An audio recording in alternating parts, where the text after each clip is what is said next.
নিরামিষ একটা আলুর দম বানাবো। মুগ ডাল ভেজে রেখেছি, মুগ ডাল ভাজা দিয়েই করবো।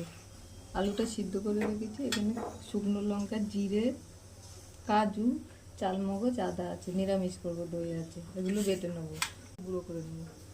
কড়াইতে সর্ষের তেল দিয়েছি, একটু জিরে দিলাম, দুটো শুকনো লঙ্কা, একটা তেজপাতা।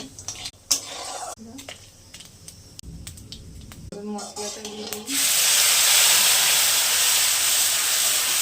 লবণ দিলাম, নিরামিষটা একটু চিনি দিলাম, হলুদ দিলাম। আমি অসুস্থ, রান্নাটা করতে পারছি না অনেকদিন ধরে, তাও টুকটাক দেখাচ্ছি যা রান্না ছিল। এক হাতে রান্না করা যাচ্ছে না, হাত ভেঙে গেছে আমার। রান্নার সব ভিউজ টিউজ কমে গেছে। এটা দিয়ে দিলাম, মশলাটা কষানো হয়ে গেছে, সিদ্ধ করে রাখা আলুগুলো দিয়ে দিলাম।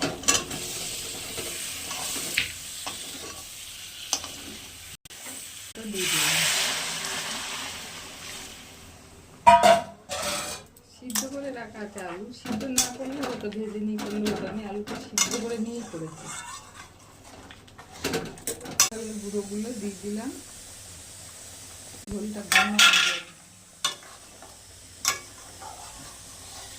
ফুটাবো, মুগ ডালের গুঁড়োগুলো সিদ্ধ হবে যাতে, সেরকম ফুটাবো। বানানোর আগে একটু ঘি দিলে ভালো হয়, আমি ঘি দেবো না, আমার ছেলে ঘি খায় না তরকারিতে।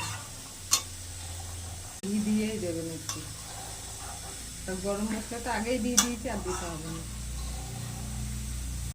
মুগ ডালের গুঁড়ো দিয়ে আলুর দম নিরামিষ রাখতেই হবে, না হলে একদম শুকিয়ে যাবে। ডাল দেওয়া না, নিরামিষ মুগ ডাল বাটা দিয়ে নিরামিষ আলুর দম হয়ে গেছে, বুঝলাম।